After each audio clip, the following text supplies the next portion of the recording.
નમસ્કાર ખેડૂત મિત્રો, કેએમ કિસાન હેલ્પ ચેનલમાં તમારું સ્વાગત છે। તો આજે આપણે વાત કરવાના છીએ કે ઉનાળાની અંદર જે આપણે ટમેટીને બહુ જ તે તડકામાંથી બચવા માટે શું કરવું જોઈએ। તો સૌપ્રથમ તો તમે નવા હો તો ચેનલને સબસ્ક્રાઈબ કરજો, લાઈક કરજો અને શેર કરજો।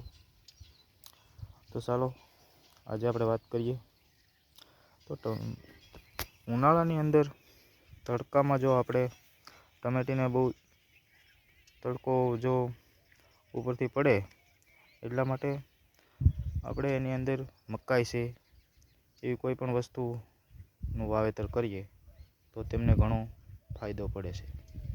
આપ જોઈ શકો છો આમાં ટમેટા પણ છે અને મકાઈ વાવેલી છે। મેં કીધું ઉનાળામાં શું પ્રોબ્લેમ થાય છે ખેડૂત મિત્રો કે તડકો આવે એટલે ટમેટાને આજે સાંધી પડે છે તડકાના લીધેથી સફેદ થઈ જાય છે।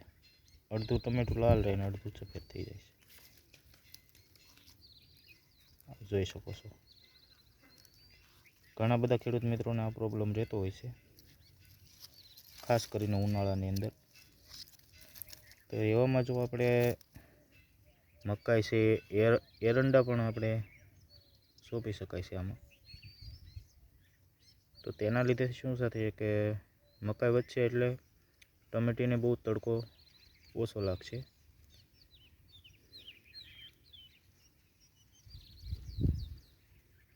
ઉનાળામાં ખાસ કરીને રોગ જીવાત પણ બહુ આવતી હોય છે।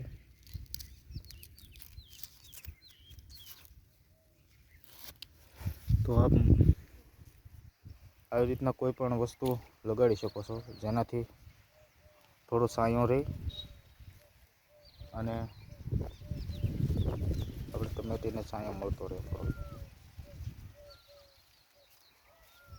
આપણે આમાં કેરા ધોરિયા કરેલા છે અને એમાં ટમેટી વાવેલી છે અને ઉનાળામાં પિયત પણ એક ધારું આપવું પડે છે ટમેટીને, કેમ કે ટમેટા લાગે એટલે પાણી બહુ જોઈએ ટમેટીને। આપ જોઈ શકો છો આમાં અત્યારે બહુ ટમેટીને કંઈ નુકસાન બહુ નથી, ઓછું છે મતલબમાં।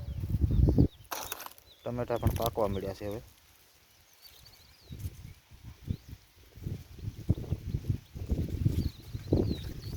જોઈ શકો છો આપ।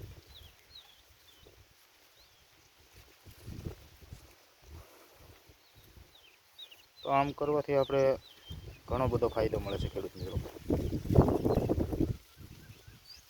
આ અમેરિકન મકાઈ છે, સાથે સાથે આપણે ઉનાળામાં બંનેનો નફો લઈ શકીએ છીએ। મકાઈ આવશે તે પણ આપણે માર્કેટમાં વેચી શકીએ અને ટમેટા પણ આપણે ચાલુ રહે અને ટમેટીને નુકસાન પણ ના થાય। તો આવી નવી નવી માહિતી જોવા આપ આપણી ખેડૂત ચેનલ કેએમ કિસાન હેલ્પને સબસ્ક્રાઈબ કરો, લાઈક કરો અને શેર કરો અને બેલ આઇકન દબાવી ઓલ નોટિફિકેશન ઉપર ક્લિક કરો। ધન્યવાદ ખેડૂત મિત્રો।